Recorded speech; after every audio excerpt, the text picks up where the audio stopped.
우리가 지난 시간에 본문을 살펴보면서 바울의 개인적인 경험이죠. 개인적인 그러한 간증을 통해서 에베소 교회를 어렵게 했던 이 다른 복음과는 달리 바른 교훈이 만들어내는 것이 무엇인지를 살펴봤습니다. 다른 교훈은 앞에 3절에 있었던 것처럼 변론을 만들어내고 헛된 말에 빠지게 했죠. 그리고 또 율법을 자기 의의를 나타내는 것으로 잘못 사용했지만, 바른 교훈은 성도들로 하여금 하나님의 영광의 복음으로 데려갔고요.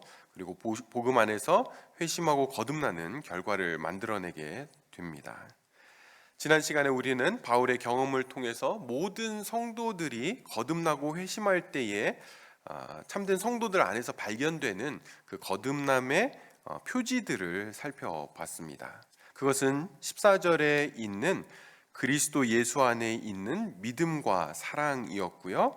또 17절에 하나님의 아름다우심을 보면서 그 하나님의 존귀와 영광을 찬양하고 또 높이는 것, 그것이 거듭난 사람들에게 동일하게 나타나는 변화들이었습니다. 오늘 우리가 계속해서 거듭났을 때 발견되는 다른 표지들을 좀 더 살펴보려고 합니다. 여러분 15절 보십시오. 우리 15절 같이 읽겠습니다. 미쁘다 모든 사람이 받을 만한 이 말이여, 그리스도 예수께서 죄인을 구원하시려고 세상에 임하셨다 하였도다. 죄인 중에 내가 괴순이라. 여러분 15절이 미쁘다라고 하는 이런 말로 시작을 하고 있는데요. 목회 서신에서, 그러니까 디모데 전후서와 디도서에서 이 미쁘다라고 하는 단어는 굉장히 중요합니다. 여러분들이 앞으로 살펴보실 때에 이 미쁘다라는 단어가 나오면 중요하구나라고 생각을 하시면 되는데요. 디모데 전후서와 디도서에서 미쁘다라고 하는 단어가 5번 사용이 되는데, 사용될 때마다 그 미쁘다라는 단어 앞뒤로 해서 하나님의 구원에 관한 굉장히 중요한 진리들을 바울 사도는 가르치고 있습니다. 학자들 중에는요, 이 미쁘다라고 하는 단어와 연결해서 나오는 내용들이 그 당시 교회 안에서 불려졌던 찬송시이거나 어떤 신조, 우리처럼 예배를 시작할 때 우리의 신앙을 고백하는 어떤 사도신경과 같은 그러한 내용들을 요약하거나 또는 거기서 인용한 내용들일 거다라고 그렇게 보는 학자들도 꽤 많이 있습니다. 이 미쁘다라고 하는 단어, 우리가 사용하는 단어는 아니죠. 더 이상 사용하는 단어는 아니지만, 이 미쁘다라고 하는 단어 자체의 뜻은 믿음직스럽다, 믿을 수 있다, 신뢰할 만하다, 나를 맡길 수 있다라고 하는 이러한 의미를 가지고 있습니다. 영어 성경에서는 The saying is trustworthy, 또는 Here is a trustworthy saying, 이렇게 번역을 하고 있습니다. 여러분, 오늘 본문 15절은요 특별히 미쁘다라고 하면서 바울은 모든 사람이 받을 만한 이 말이여, 이 부분을 덧붙이고 있습니다. 무슨 뜻입니까? 지금 하는 이 말은 신뢰할 만하고 믿을 수 있고 나를 맡길 수 있을 뿐만 아니라 모든 사람이 다 들어야 되는 그러한 말이다라는 거죠. 너무너무 중요하고 누구라도 이 내용을 그냥 지나가면 안 된다라고 지금 강조해서 이야기를 하고 있습니다. 그 내용이 뭡니까? 우리 그 내용으로 좀 들어가서 같이 보시면요, 미쁘다 모든 사람이 받을 만한 이 말이여, 그리스도 예수께서 죄인을 구원하시려고 세상에 임하셨다라는 겁니다.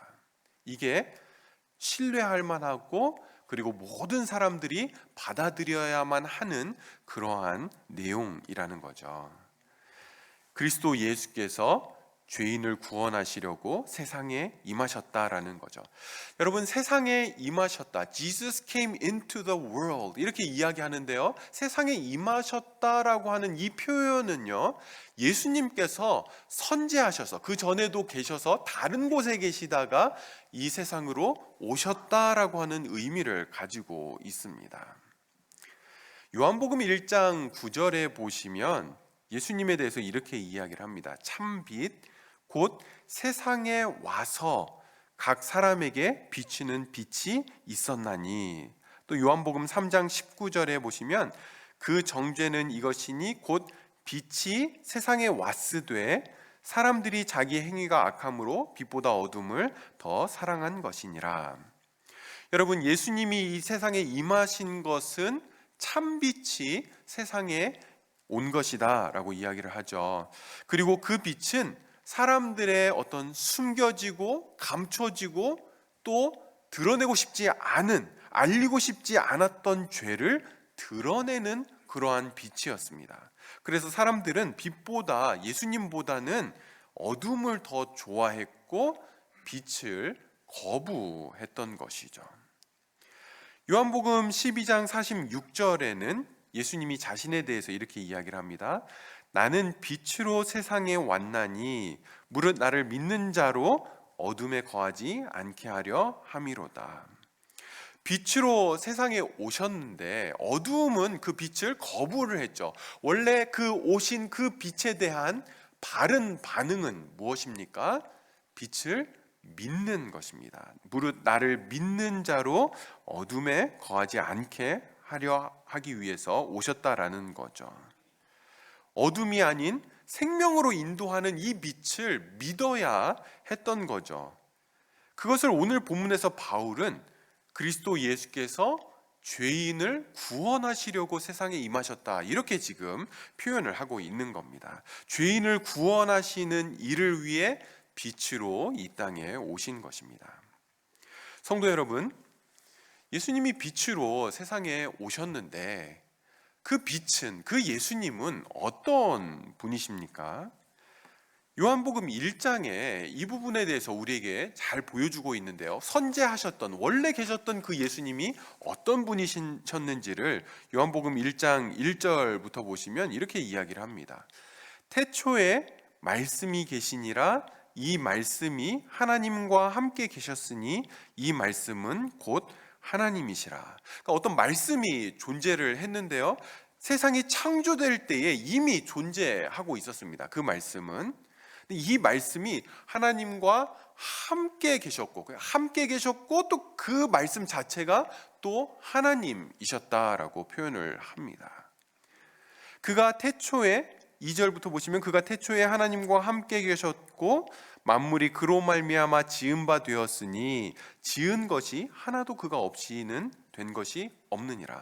여러분, 이 말씀으로 인해서 세상의 모든 것이 지음을 받았다, 이렇게 이야기를 하고 있습니다. 즉 성부 하나님과 함께 창조 사역에 직접적으로 관여를 하신 것이죠. 4절에서는 그 안에 생명이 있었으니, 말씀인데 말씀 안에 생명도 담겨져 있었던 겁니다. 이 생명은 사람들의 빛이라, 빛이 나오고 있죠. 말씀 안에 생명이 있었고 그 생명은 사람들에게 빛이었던 겁니다. 그 빛에 비추이고 빛 안에 거할 때에 생명이 존재하게 되는 것이죠. 근데 문제가 뭡니까?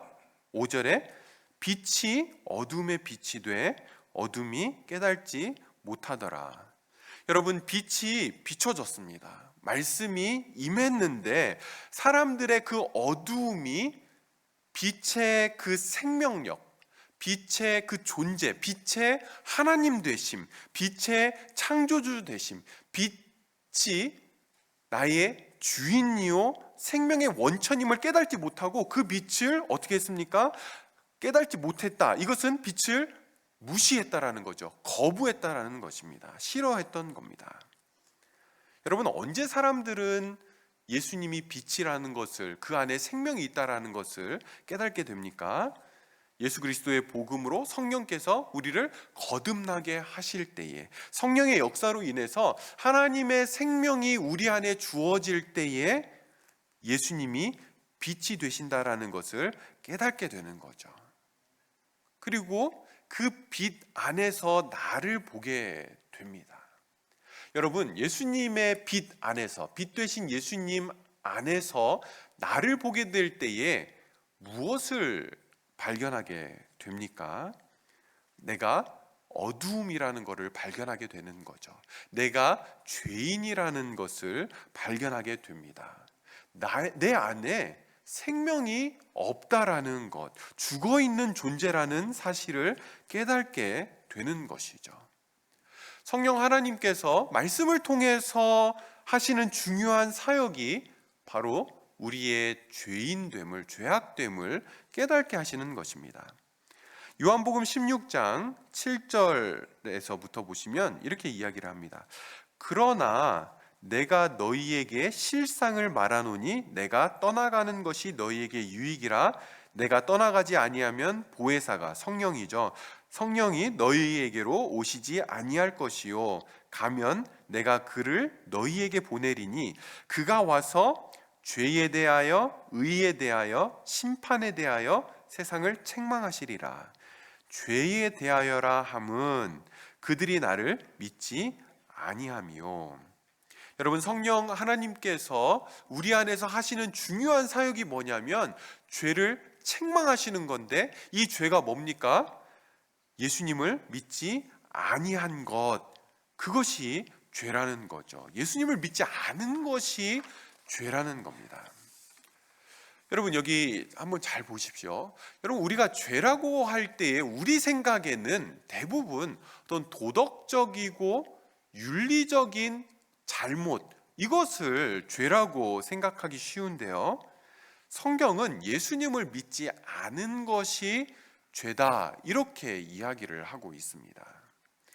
여러분, 이 표현은 오늘 본문 13절과도 같은 맥락인데요, 바울이 이렇게 이야기를 하죠. 내가 전에는 비방자요 박해자요 폭행자였으나 도리어 긍휼을 입은 것은 내가 믿지 아니할 때에 알지 못하고 행하였음이라. 바울이 박해자요 비방자요 폭행자였던 이유, 무엇 때문입니까? 예수님을 믿지 않았기 때문에, 예수님을 알지 못했기 때문에 그런 거죠. 예수님을 믿지 않은 것, 이것이 가장 큰 죄라는 것입니다. 여러분, 왜 예수님을 믿지 않은 게 죄입니까? 세상 사람들에게 그렇게 이야기하면 참 이해가 안 되죠. 예수님을 믿지 않은 게 죄다. 왜 그럴까요? 우리가 요한복음 1장에서 봤던 것처럼 예수님이 말씀으로 우리를 창조하셨죠. 우리에게 생명을 주시고 우리의 존재의 근원이 되시고 우리의 어떤 삶의 이유와 목적이 되시는 분이 예수님이신데, 그 예수님을 알지 못하고 믿지 않은 것, 그게 죄라는 겁니다. 죄가 된다라는 거예요. 마치 이런 거죠. 저희 집 꼬맹이가 이제 두 돌이 되어 가는데요, 저를 아빠로 믿지를 않는 겁니다. 제가 아무리 내가 네 애비다, I'm your father 막 이렇게 해도 얘가 아빠로 인정을 안 하고 믿지를 않고 거부하고 불신하는 거죠. 옆집 아저씨한테 가서 막 밥 달라고 그러고 용돈 달라고 그러고 안아달라고 그러고, 아저씨가 내 아빠 맞죠? 맞다고 해줘요 제발, 뭐 이렇게 하면서 저를 아빠로 인정하지 않고 믿지 않는다라면 그거는 죄입니다. 생명과 존재의 근원 되시는 그 예수님을 믿지 않은 것, 죄가 될 수밖에는 없는 거죠. 가장 큰 죄입니다. 성도 여러분, 죄라고 하는 것, 그것은요, 우리의 마음에서 하나님 외에 다른 것으로 만족하려고 하는 모든 시도들, 모든 방법들, 모든 대상들을 갖고 있는 것, 그것이 다 죄입니다. 사람의 마음이 중요한 거죠. 마음이 하나님 외에 다른 것에서 만족을 찾으려고 하는 것이 우상숭배이고 그리고 죄입니다. 그렇기 때문에 사람들은요, 하나님을 이 땅의 어떤 다른 것으로 바꿉니다. 하나님으로 만족해야 되는데 그것을 죄로 인해서 또는 죄악됨으로 인해서 그것을 이 땅의 것으로 바꾸게 되는 거죠. 하나님의 자리에 이 땅에 무언가를 올려놓는 것입니다. 그것이 열심히 사는 것이 되었건 돈이 되었건 자녀들이 되었건 무엇이 되었든지 간에 사실은 하나님 한 분으로만 만족해야 되는데 그 자리에 다른 것들을 올려놓는 것, 그러한 시도들, 그게 바로 죄라는 거죠. 왜냐하면 그것은 하나님을 무시하는 것이고요, 하나님을 믿지 않는 것이고 하나님을 무가치하게 여기는 것입니다. 하나님을 거부하는 겁니다. 여러분, 이 상황을 한번 이제 잘 정리를 좀 한번 해보십시오. 죄가 우리 안에서 하나님을 최고의 만족을 주시는 분의 자리에서 밀어내고 대신 어떤 이 땅에 그보다 훨씬 못한 어떤 이 땅의 것을 그 자리에 이제 올려놓는 것인데, 그것이 하나님을 거부하고 밀어내고 반역하는 것인데, 그것이 죄인데, 그러한 죄인을 구원하시려고 하나님의 아들이 십자가에 죽으셨다라는 겁니다. 여러분, 이게 옳은 것입니까? 우리가 좀 경제적인 상식을 좀 사용을 해서 물건을 팔 때에 그 값어치에 맞는 돈을 받고 이제 거래를 하게 되는 거죠. 하나님의 입장에서 이 거래, 그러니까 하나님의 아들은 죽고 대신 반역자들에게 생명을 주는 거래를 하나님이 하셨습니다. 이게 공정한 거래입니까? 하나님을 거부하고 밀어낸 우리가, 반역자들인 우리가 그분의 아들이 우리를 위해서 죽어야 하는 가치가 있는 것입니까? 하나님의 아들이라고 하는 가치와 반역자라고 하는 가치가 이렇게 트레이드가 될 수 있는, 거래가 될 수 있는 그러한 가치가 있느냐는 거죠.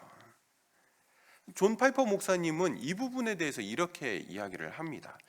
예수님이 우리를 위해서 죽으신 것은 우리가 가치 있기 때문이 아니라 우리를 가치 있게 만들기 위해서 죽으신 것이다. 우리를 가치 있게 만드는 유일한 것은 십자가의 죽음밖에는 없었다라고 설명을 합니다. 하나님의 아들이 죽고 반역자들은 살고, The Son of God died, rebels live. That's not fair trade. 그것은 fair trade가 아니죠. 그것은 은혜입니다. That's grace. 그리고 그것이 우리가 여기에 앉아 있을 수 있는 유일한 이유죠. 은혜 때문에만 우리는 이 자리에 있을 수 있는 겁니다. 여러분, 그리스도 예수께서 죄인을 구원하시려고 세상에 임하셨다라고 할 때에, 그렇다면 이 죄인들은 누구입니까? 세상의 모든 사람들이 다 죄인이죠. 빛이 왔는데 어느 누구도 그를 받아들인 사람은 없습니다. 모두가 다 거부를 했습니다. 그렇다고 해서 모든 사람들이 다 구원받는 것은 또 아닙니다. 누가 구원을 받습니까? 오직 자신의 죄악됨을 깨닫고 절망하고 죄로부터의 구원이 오직 예수 그리스도 한 분에게만 있는 줄 알고 믿음으로, 자신의 죄악됨을 가지고 믿음으로 예수님께 나온 그 자들, 그들이 죄사함을 받고 구원을 받게 되죠. 누가복음 18장에 보시면 예수님께서 여러분이 잘 아는, 우리가 잘 아는 비유 이야기를 한 가지 해주십니다. 바리새인과 세리가 성전에 같이 올라가서 기도하는 이야기죠. 여러분, 바리새인이 성전에 가서 어떻게 기도합니까? 자기가 다른 사람들처럼 그렇게 죄를 짓지도 않고 또 자기가 금식도 하고 11조도 할 수 있음을 감사하는, 하나님께 감사하는 그런 기도를 합니다. 자신의 그러한 선한 삶과 하나님께 대한 헌신을, 마음은 어땠는지는 모르겠지만 기도로 그 모든 걸 하나님께 감사했습니다. 여러분, 오늘도 우리가 예배를 시작하면서 비슷한 마음, 또 비슷한 기도를 하지 않았습니까? 세상 다른 곳에 있지 않고 우리가 하나님 앞에 있을 수 있도록, 우리 감사했죠. 사람들을 섬기며 또 봉사할 수 있는 어떤 마음을 주시고 여건을 주신 것, 우리가 하나님께 감사했습니다. 여러분, 바리새인의 기도와 우리의 기도의 결이 결코 다르지 않습니다. 비슷한 기도하는 거죠. 반면에 세리는 어떻게 기도를 합니까?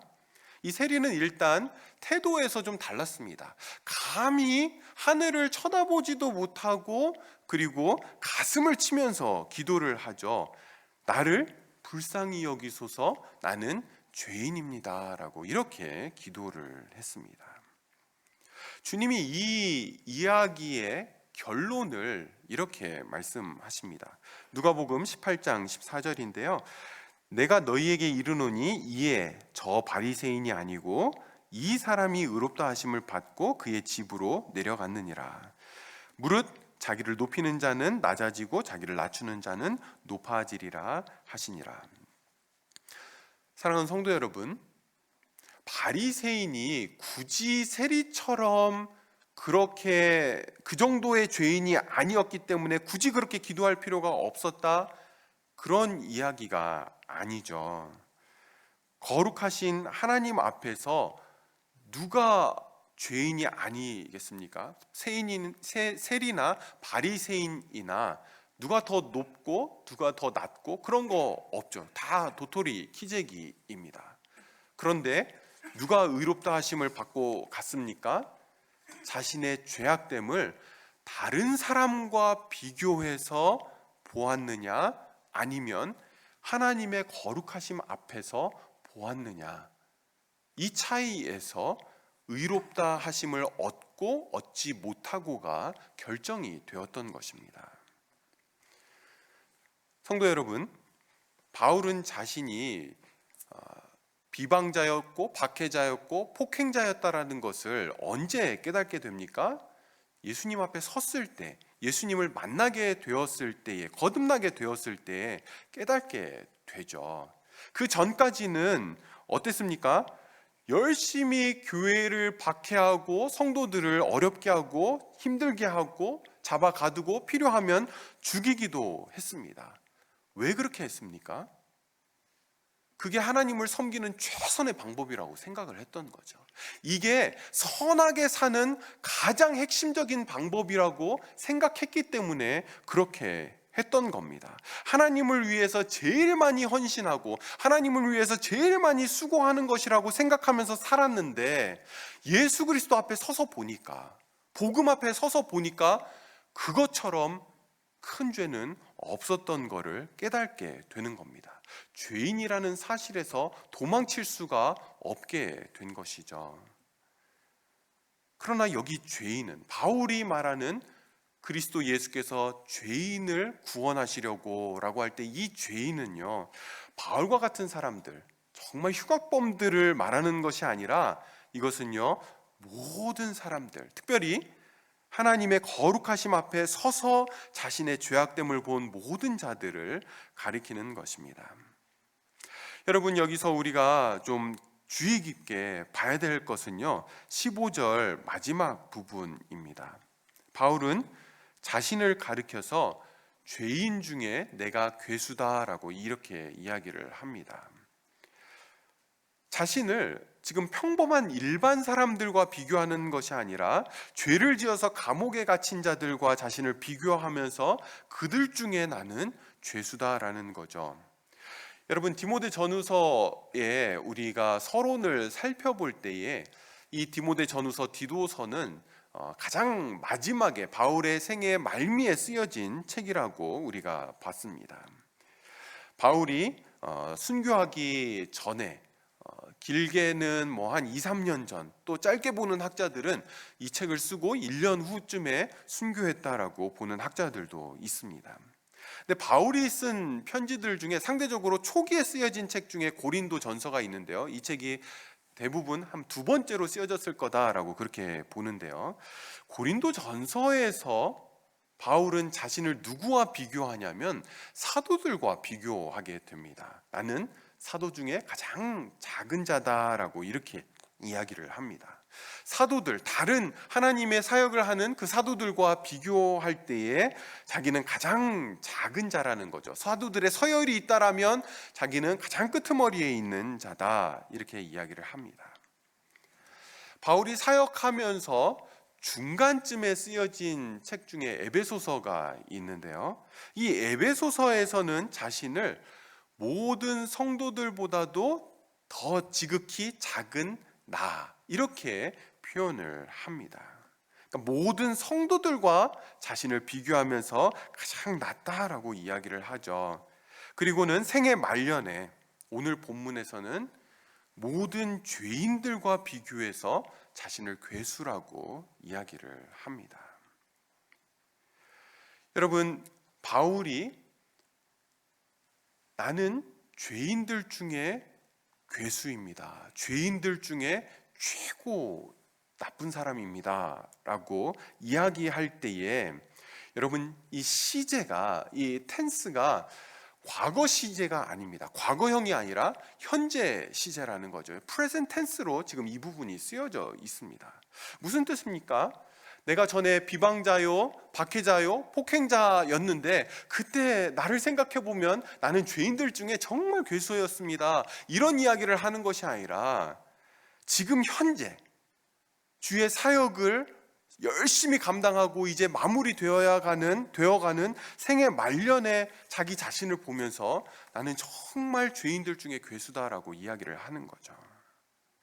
여러분, 바울이 실제로 감옥들을 돌아다니면서 그 죄수들을 하나씩 살펴보고 만나보고 또 그들의 죄들을 살펴봤을 때, 그래도 나는 정말 괴수와 같은 죄를 지었구나, 여러분 이랬겠습니까?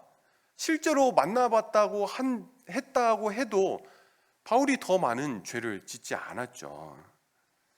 그러면 우리가 잘하는 것처럼, 제가 아주 잘하는 건데요, 우리가 잘하는 것처럼 바울이 지금 겸손을 떨고 있는 겁니까? 겸손하기 위해서 저는 그 정도 아니고요, 저 진짜 못해요, 저는 괴수예요, 이런 내용으로, 이러한 뉘앙스로 지금 이 부분을 이야기를 하는 겁니까? 이거는 겸손을 떠는 거지 진짜는 아니다. 많은 사람들이 이 본문을 보면서 그렇게 생각을 합니다. 하지만 여러분, 사실은 이 부분에 기독교의 진수와 비밀이 담겨 있습니다.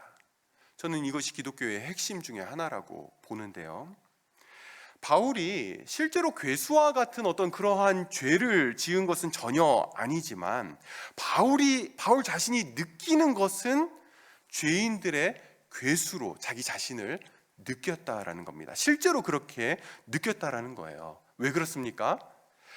인격이신 하나님을 우리가 알아간다라고 할 때, 인격이신 예수님을 우리가 알아간다라고 할 때 그분께 더 가까이 나아가는 것인데, 빛이신 그분 앞에 가까이 나아가면 나아갈수록 무엇을 더 보게 됩니까? 나의 죄악됨을 더 보게 되는 것이죠. 내가 죄를 더 많이 짓는 것은 아닌데, 실제로 더 죄를 많이 짓는 것은 아닌데 오히려 더 성화되어 가죠. 덜 죄를 짓는 것은 분명한데 내가 내 자신에 대해서 느껴지기는 그분의 빛이, 그분의 거룩하심이 훨씬 더 밝기 때문에 그분께 나아가면 나아갈수록, 그분 앞에 서면 설수록 뭐가 더 보입니까? 내가 그래도 예전보다는 덜 죄를 지었지, 이게 보이는 게 아니라 나는 정말 더 죄인일 수밖에 없구나, 나는 정말 죄인들 중에 괴수와 같구나를, 이 사실을 더 발견하게 되는 것이죠. 실제였다라는 겁니다. 내가 아무리 선한 옷을 입고 있고, 내가 아무리 주를 위해서 헌신하고 열심히 하고 최선을 다해서 성도들을 섬기고 교회를 섬긴다고 할지라도 하나님의 그 빛 안에, 예수 그리스도의 그 거룩하신 빛 앞에 섰을 때에 그 모든 것들은 다 누더기와 같고 배설물과 같을 뿐임을 보게 되는 것이죠. 여러분, 앞에서 예수님이 죄인을 구원하시려고 세상에 임하셨다라고 할 때 이 죄인은 자신의 죄악됨을 철저하게 깨닫고 예수님께 나온 사람들이라고 했습니다. 그렇다면 이제 저와 여러분의 이야기를 좀 하죠. 바울은 이렇게 나아갔는데, 그러면 나는 내가 이렇게 죄를 깨닫고 하나님 앞에 나아갔는지 어떻게 알 수 있습니까? 그냥 종교 생활하고 있는 것이 아니라, 그냥 교회 나오는 것이 아니라 정말 이렇게 복음 안에서 내 죄를 깨닫고 하나님 앞에 나아간 건지를 어떻게 알 수 있느냐죠. 바로 이것 때문에 그런 것입니다. 처음 예수님을 깨닫고 그분을 믿을 때에 나의 죄인됨을 깨달은 것이 진짜라고 한다라면 그 죄인됨의 인식이 계속될 뿐만 아니라 신앙이 깊어질수록 죄인된 인식도 더 깊어진다라는 것입니다. 여러분의 신앙이 건강한가, 여러분이 제대로 신앙생활하고 있는가를 보여주는 굉장히 중요한 모습 중에 하나가 여러분 자신을 어떻게 보느냐 하는 것이 성경이 우리에게 보여주는 결정적인 중요한 기준입니다. 여러분이 성경 안에서도 확인이 되고 또 교회사 안에서 경건했던 신앙의 선배들의 경험도 그렇고요. 나의 죄와 그 죄에 대한 아픔들을 갖고 있는 것이 참된 성도들의 동일한 경험이고 고백입니다. 평생을 하나님을 위해 살아온 바울이 자신을 보면서 나는 사도들과 성도들과 비교할 대상이 아니고요, 나는 죄인들과 비교해야 되는데 그 죄인들과 비교해서 나는 괴수밖에는 아닙니다. 그 죄인들 중에 나는 최고의 나쁜 사람입니다. 생애의 말년에 지금 이야기를 하고 있는 겁니다. 생애의 말년에 내가 예수님이 가장 필요한 사람이고 내가 죄인 중에서 가장 나쁜 죄인입니다. 여러분, 이렇게 이야기하는, 이렇게 고백하는 바울의 심정이 이해가 되십니까? 제가 요즘 교회들을 보면서, 성도들을 보면서 마음 아파하는 부분이 바로 이 부분입니다. 복음이 만드는 자기 인식이 뭔지를 너무 모른다라는 거죠. 교회 안에서 소위 간증이라고 하는 대부분의 그 내용들을 보면 예수 믿고 복 주셔서, 복 받아서 잘 됐다는 이야기를 하죠. 근데 여러분, 성경 안에 있는 간증들을 한번 보십시오. 자신의 약함과 죄악됨과 자신의 실패와 추함과 괴수와 같음, 그런 모든 것들은 다 배설물 같다라고 하는 이야기로 가득한데 왜 오늘날 교회 안에서의 간증이라고 하는 것에는 이런 이야기는 우리가 못 듣고 있는 것일까요? 물론 1차적으로는 저의 책임입니다. 목회자들이 예수 그리스도의 복음을 제대로 가르치지 못했기 때문에 부인할 수 없도록 목회자들이 회개해야 되고 제가 회개해야 되는 부분이죠. 그러나 또한 그런 이야기들을 환호하고 그런 이야기들을 듣고 싶어하고 그렇게 되고 싶어하는 성도들, 그런 이야기에 몰려드는 성도들에게도 책임이 있습니다. 고린도후서 11장 30절에서 바울은 이렇게 이야기를 합니다. 내가 부득불 자랑할진대 내가 약한 것을 자랑하리라. 자기는 정말 자랑할 게 없는데 혹시 자랑할 수밖에 없는, 뭔가를 이야기해야 하는 그러한 순간이 오게 되면 자기의 자랑은 자기의 약함밖에는 없다라고 이야기를 하죠. 사랑하는 성도 여러분, 저는 이러한 고백들과 이러한 모습들이 우리 교회 안에서 자라나야 성경적인 건강한 교회, 건강한 성도가 된다라고 확신하고 있습니다. 예수님이 인정하시는 것, 이러한 모습이라는 거죠. 이제 16절에서 바울은 이러한 고백이 자신을 어디로 데려가고 있는지를 이야기를 합니다. 여러분 16절 한번 보십시오. 우리 16절 같이 읽겠습니다. 그러나 내가 긍휼을 입은 까닭은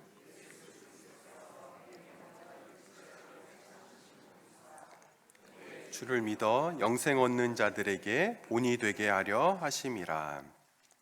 바울은 죄인의 괴수와 같은 자신을 예수 그리스도께서 긍휼히 여기셔서, 불쌍히 여기셔서 오래 참아주셨는데, 그 이유가 뭐냐면 다른 사람들의 본이 되게 하기 위해서, 다른 사람들에게 유익이 되게 하기 위해서 자기에게 은혜가 주어졌다라고 그렇게 이야기를 합니다. 여러분, 은혜 받은 바울 사도가 어떻습니까? 다른 사람들도 그 은혜를 알게 되기를 바라는 그러한 마음들이 가득한 거죠. 지금 이 편지를 쓰고 있는 바울은 초대교회 안에서 가장 중요한 사도의 위치에 올라와 있습니다.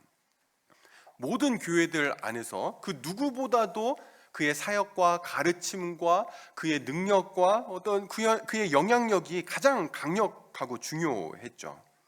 그런데 이 나이 많은 사도가 교회의 가장 큰 어른이라고 할 수 있는 이 바울이 자기의 치부를 드러내고 있습니다. 자기의 약함들을 다 드러내고 있죠.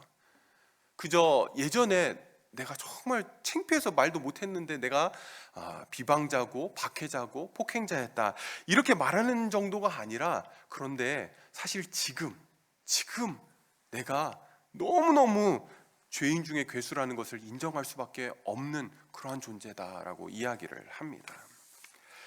여러분, 우리는 그렇게 우리의 치부를 드러내면 사람들이 나를 어떻게 생각할까? 지금까지 내가 쌓아온 모든 것들이, 교회 안에서 쌓아놓은 것들이 다 물거품 되는 게 아닐까? 사람들이 집사님, 권사님, 목사님 이렇게 부르면서 나를 귀하게 생각해 주던 사람들에게 너무 민망한 일이 되는 게 아닐까? 이런 이야기를 내가 하면 그렇게 생각을 하죠. 근데 여러분, 예수 그리스도의 이 은혜의 복음은 바울을 어디로 데려갑니까? 자신에게 집중하지 않고 다른 사람들을 유익하게 하는 자리로 지금 바울을 데려가고 있죠. 나의 약함을 통해서, 나의 치부를 통해서 예수 그리스도의 그 은혜가 드러날 수 있다라면, 그것을 다른 성도들도 깨닫고 그 은혜 안으로 들어올 수만 있다라면, 그 은혜의 귀함을 알 수만 있다면 나는 얼마든지 낮아져도 상관없다라는 것이죠. 이런 나에게, 은혜를 받기에 어느 누구보다도 부적절한 나에게 이러한 은혜가 임했다라면, 은혜가 임하지 못할 사람은 아무도 없다라는 것을 주님이, 내가 치부를 드러낼 때에 이걸 통해 주님이 일하신다라는 것입니다. 사랑하는 여러분, 복음은요, 내가 예수를 믿어서 어떻게 되었다 이런 이야기를 하도록 만들지를 않고요, 나의 낮아짐과 나의 약함과 나의 죄악됨과 나의 실패를 통해 다른 사람들에게 유익이 되고 구주의 은혜를 드러내는 것, 그것이 복음이 우리 안에서 하는 일입니다. 예수 믿기 전에는 모든 초점과 관심이 다 나에게 있었죠. 그런데 예수 믿고 나니까, 물론 그런 것들로 인해서 우리가 처음 복음 안으로 들어올 수 있습니다. 그러나 복음 앞에 서게 되면, 예수 그리스도 앞에 서게 되면 복음이 우리를 우리 중심에서 옮겨가죠.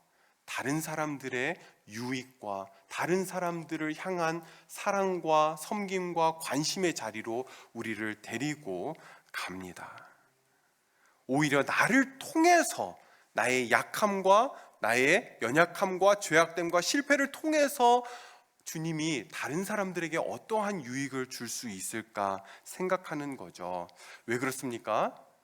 내가 예수님 앞에 서보니까 나의 만족은 그분 한 분에게 다 있다라는 거죠. 그분 안에서 나의 모든 소망과 기쁨이 있음을 발견했기 때문에, 죄인인 내가, 정말 은혜가 적절하지 않은 나에게 그런 은혜가 주어졌기 때문에 그것 하나로만으로도 나는 너무 감사하고 충분하기 때문에 이제는 관심이 나에게 더 있을 필요가 없죠. 예수님 한 분만으로 나는 만족하니까, 그분에게 나는 발견되었으니까 다른 사람들을 유익하게 하고 섬기고 싶은 마음이 내 안에 살아나게 되는 것입니다. 그리고 17절에 있듯이 하나님을 영화롭게 하고 존귀하게 하는 찬양으로, 그러한 결론으로 가게 되는 것입니다. 성도 여러분, 오늘 본문은요, 다른 옆에 있는 성도들을 우리 좀 열심히 섬깁시다, 그들을 사랑하고 또 도웁시다, 여러분, 이런 이야기보다 더 본질적인 이야기를 본문이 하고 있는 겁니다. 복음이 만들어내는 참된 변화 안에 이 씨앗이 이미 들어 있다라는 거죠. 물론 처음부터는 드러나지 않을 수 있습니다. 그러나 우리가 복음 앞에 가면 갈수록, 그 말씀을 알면 알수록 우리 안에서 드러날 수밖에 없는 것이 무엇이냐면, 가면 갈수록 나에 대한 관심들은 줄어가고 적어져 가고, 그리고 다른 사람들을 유익하게 하는 것으로, 그리고 그 모든 걸 통해 적절하지 않은 나에게 은혜를 주신 그 하나님의 존귀함과 영광을 찬양하는 자리로 우리를 데려가는 것, 그것이 참된 기독교이고 복음이 만들어가는 자리라는 것입니다.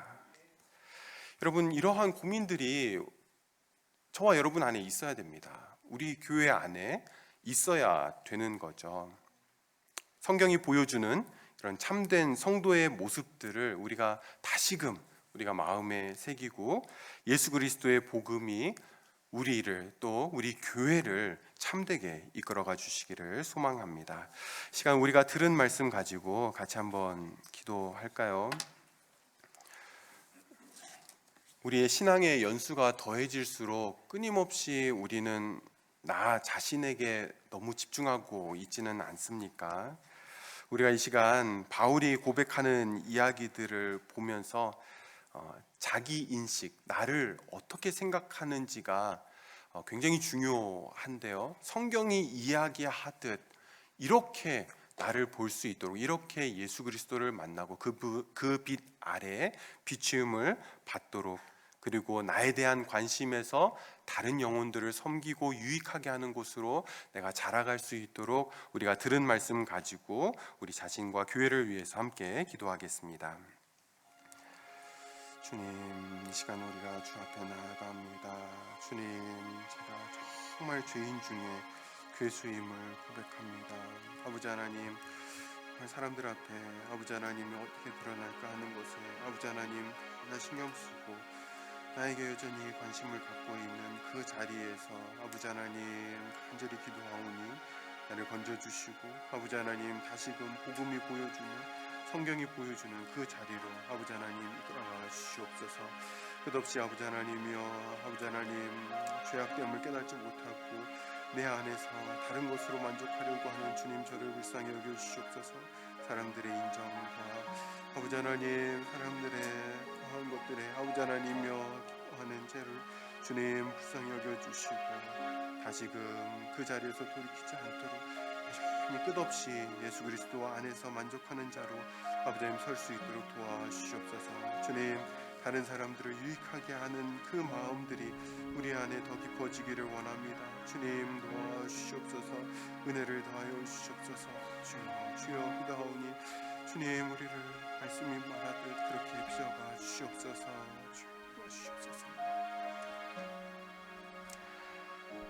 하나님 아버지, 말씀을 통해서 다시금 우리가 어떻게 자라가는 것이 옳은 모습인지, 주님이 기대하시는 모습인지 다시 봅니다. 주님, 예수를 믿는다고 하면서 끝없이 나에게 집중되어져 있는 우리의 관심과 우리의 눈들을 이제 다시금 복음 안에서 우리의 눈들을 바꾸셔서 나를 보는 자리에서 다른 영혼들을 섬기고 유익하게 하는 자리로 우리를 데려가 주시옵소서. 너무나 연약하고 부족하여서 잘 안 됩니다. 성령 하나님, 우리를 긍휼히 여겨주시고 불쌍히 여겨주셔서 성경이 말하는 그러한 참된 증거들이 우리의 삶 가운데서도, 우리 교회 안에서도 선명하게 드러나게 하여 주시옵소서. 예수님의 이름으로 기도합니다. 아멘.